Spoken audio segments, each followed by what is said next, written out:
ನಾನು ಕುಷ್ಟಗಿಯಲ್ಲಿ ಕೆಲಸ ಮಾಡ್ತಾ ಇರಬೇಕಾದ್ರೆ ಕುಷ್ಟಗಿಗೆ ಹೋದೆ, ಕೊಪ್ಪಳ ತಾಲೂಕು.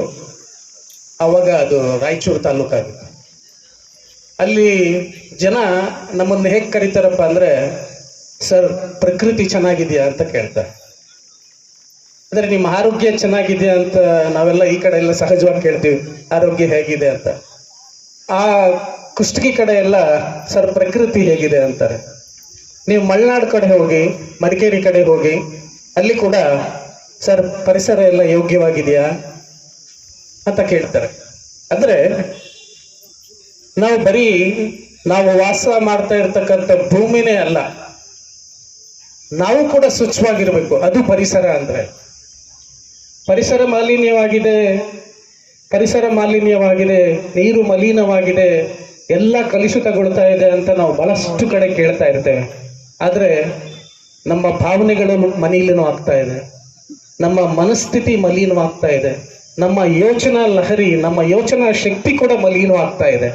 ಈ ರೀತಿ ಮಲಿನವಾಗಿರ್ತಕ್ಕಂಥ ಮನಸ್ಸಿನಿಂದ ನಾವು ಪ್ರಕೃತಿಯ ಮೇಲೆ ದರೋಡೆ ಮಾಡ್ತಾ ಹೋಗ್ತಾ ಇದ್ದೀವಿ. ಪ್ರಕೃತಿ ಮೇಲೆ ದರೋಡೆ ಮಾಡ್ತಾ ಹೋಗ್ತಾ ನಾವು ನಗರೀಕರಣವನ್ನ ಕಾಂಕ್ರೀಕರಣ ಮಾಡ್ತಾ ಇದ್ದೀವಿ. ಸರಿ, ಇಂಥ ಮುಂದುವರೆದ ಜಗತ್ತಿನಲ್ಲಿ ಇರ್ತಕ್ಕಂಥ ನಾವು ಏನನ್ನು ನಿರ್ಮಾಣ ಮಾಡೋದು ಬೇಡವಾ? ಹೊಸ ಕಾರ್ಖಾನೆಗಳು ಬೇಡವಾ? ಇಂಡಸ್ಟ್ರಿ ಬೇಡವಾ? ರೈಲ್ವೆ ರಸ್ತೆಗಳು ಬೇಡವಾ? ಹೆದ್ದಾರಿಗಳು ಬೇಡವಾ? ಏರ್ಪೋರ್ಟ್ಗಳು ಬೇಡವಾ? ರೈಲ್ವೆ ಸ್ಟೇಷನ್ಗಳು ಬೇಡವಾ? ಇದಕ್ಕೆಲ್ಲ ಜಾಗವನ್ನು ತಗೊಳ್ಳೋದು ತಪ್ಪು ಅಂತ ಯಾರು ಹೇಳೋದಿಲ್ಲ. ಆ ತಾಯಿ ಹೇಳ್ದಂಗೆ ಅದಕ್ಕೆ ಬದಲಾಗಿ ನಾವು ಪರಿಸರವನ್ನ ಇನ್ನೊಂದು ಕಡೆ ಸಂರಕ್ಷಣೆ ಮಾಡ್ತಕ್ಕಂಥ ಜವಾಬ್ದಾರಿಯನ್ನ ನಾವು ತೆಗೆದುಕೊಳ್ಬೇಕಾಗ್ತದೆ. ವಿಶೇಷವಾಗಿ ಈ ತರದ ದಿನಾಚರಣೆಗಳನ್ನೆಲ್ಲ ಮಾಡಿದಾಗ ನನಗೆ ವಿನಾಯಕ ಚೌತಿ ಹಬ್ಬ ನೆನಪಾಗ್ತದೆ. ವಿನಾಯಕ ಚೌತಿ ನಾವೆಲ್ಲ ಹೆಂಗೆ ವಿಜೃಂಭಣೆಯಿಂದ ಮಾಡ್ತೀವಿ, ನೆನಪು ಮಾಡ್ಕೊಳ್ಳಿ, ಸುಮ್ಮನೆ ಒಂದು ಸಣ್ಣ ನೆನಪು ಮಾಡ್ಕೊಳ್ಳಿ. ಗಣಪನ ತರೋದಕ್ಕೆ ಮೊದಲೇ ಚಂದ ವಸೂಲಿ ಮಾಡ್ತೀವಿ, ಈ ಥರ ಮಂಟಪ ಹಾಕ್ತೀವಿ, ಅತಿಥಿಗಳನ್ನ ಕರೆಸ್ತೀವಿ, ನೆಂಟರನ್ನ ಕರೆಸ್ತೀವಿ, ಗಣಪತಿ ಕರ್ಕೊಂಬರೋಕೆ ಒಂದು ವಾಹನ ಮಾಡ್ಕೊಂಡು ಹೋಗ್ತೀವಿ, ಆಮೇಲೆ ಅಲ್ಲಿ ಓಲಗ ಎಲ್ಲ ಮಾಡ್ಕೊಂಡು ಕರ್ಕೊಂಡ್ಬರ್ತೀವಿ, ಪೂಜೆ ಮಾಡಿಸ್ತೀವಿ, ಅವ್ರ ಮುಂದೆ ಹಾಡು ಹೇಳ್ತೀವಿ, ಕುಣಿತೀವಿ, ನಾಟಕ ಮಾಡ್ತೀವಿ, ಹರಿಕತೆ ಮಾಡ್ತೀವಿ. ಇಷ್ಟೆಲ್ಲ ಮಾಡಿಬಿಟ್ಟು ಒಂದಿನ ನೀರಲ್ಲಿ ಬಿಟ್ಟು ಬರ್ತೀವಿ. ಪರಿಸರ ದಿನಾಚರಣೆ ಕೂಡ ಹಾಗಾಗ್ಬಾರ್ದು. ಈ ದಿನ ಇಷ್ಟೊಂದು ವಿಜೃಂಭಣೆಯಿಂದ, ಇಷ್ಟು ಸೊಗಸಾಗಿ, ಇಷ್ಟು ಹಂದವಾಗಿ ಈ ಒಂದು ದಿನಾಚರಣೆಯ ಪ್ರಾರಂಭ ಆಗಿದೆ. ಇದನ್ನ ನಾವು ಒಂದು ಸ್ವಲ್ಪ ದಿವಸ ಅದಕ್ಕೆ ಆದ್ಮೇಲೆ ಮುಗಿಸೋದು ಬೇಡ. ಈ ಪರಿಸರ ಸಂರಕ್ಷಣೆ ಅನ್ನೋದು ನಿರಂತರವಾಗಿರ್ಬೇಕು. ಆಗ ಮಾತ್ರನೇ ನಾವು ಪರಿಸರವನ್ನು ಉಳಿಸ್ಕೊಳ್ಳಿಕ್ಕೆ ಸಾಧ್ಯ ಆಗ್ತದೆ.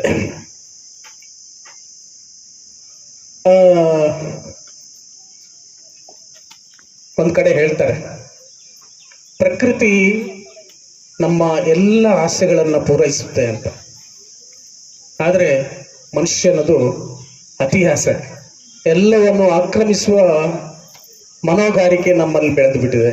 ಎಲ್ಲವನ್ನು ಕಬಳಿಸುವ ಒಂದು ಅಧಿಕಾರ ವಾಂಛೆ ನಮ್ಮಲ್ಲಿ ಬರ್ತಾ ಇದೆ. ಇವೆಲ್ಲವೂ ನಿಲ್ಲಬೇಕು. ಇಲ್ಲವೆಲ್ಲ ನಿಂತಾಗ ಮಾತ್ರ ಈ ರೀತಿಯ ಕಾರ್ಯಕ್ರಮಗಳನ್ನು ಮಾಡಿದಾಗ ಅದಕ್ಕೊಂದು ಅರ್ಥ ಬರುತ್ತೆ ಅಂತ ಹೇಳ್ತಾ, ಎಲ್ಲ ವಿದ್ಯಾರ್ಥಿಗಳಿಗೆ ಇದೊಂದು ಸಣ್ಣ ಇವತ್ತೊಂದು ಮೆಸೇಜ್ ಕಳಿಸಿದ್ದಾರೆ ನನಗೆ ಯಾರೋ ಸ್ನೇಹಿತರು. ಅದನ್ನು ಹೇಳ್ತೇನೆ, ನೀವು ಕೂಡ ಜೋರಾಗಿ ಅದನ್ನು ಹೇಳ್ಬಿಡಿ. ಆವಾಗ ಈ ಕಾರ್ಯಕ್ರಮಕ್ಕೆ ಒಂದು ಸಾರ್ಥಕತೆ ಬರುತ್ತೆ ಅಂತ ನಾನು ಹೇಳಲಿಕ್ಕೆ ಇಚ್ಛೆ ಪಡ್ತೇನೆ. ಎಲ್ಲ ವಿದ್ಯಾರ್ಥಿಗಳೇ, ವಿಶ್ವ ಪರಿಸರ ದಿನದ ಶುಭಾಶಯಗಳು. ಗಿಡವನ್ನು ನೆಡೋಣ, ಮರವಾಗಿ ಬೆಳೆಸೋಣ, ತಂಪಾದ ಗಾಳಿಯ ಸವಿಯೋಣ, ಪರಿಸರ ಮಾಲಿನ್ಯ ತಡೆಯೋಣ, ಬತ್ತಿ ಹೋಗುತ್ತಿರುವ ಭೂಮಿಯನ್ನು ಹಚ್ಚ ಹಸಿರಾಗಿಸೋಣ.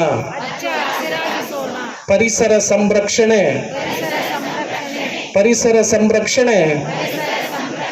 ನಮ್ಮೆಲ್ಲರ ಹೊಣೆ.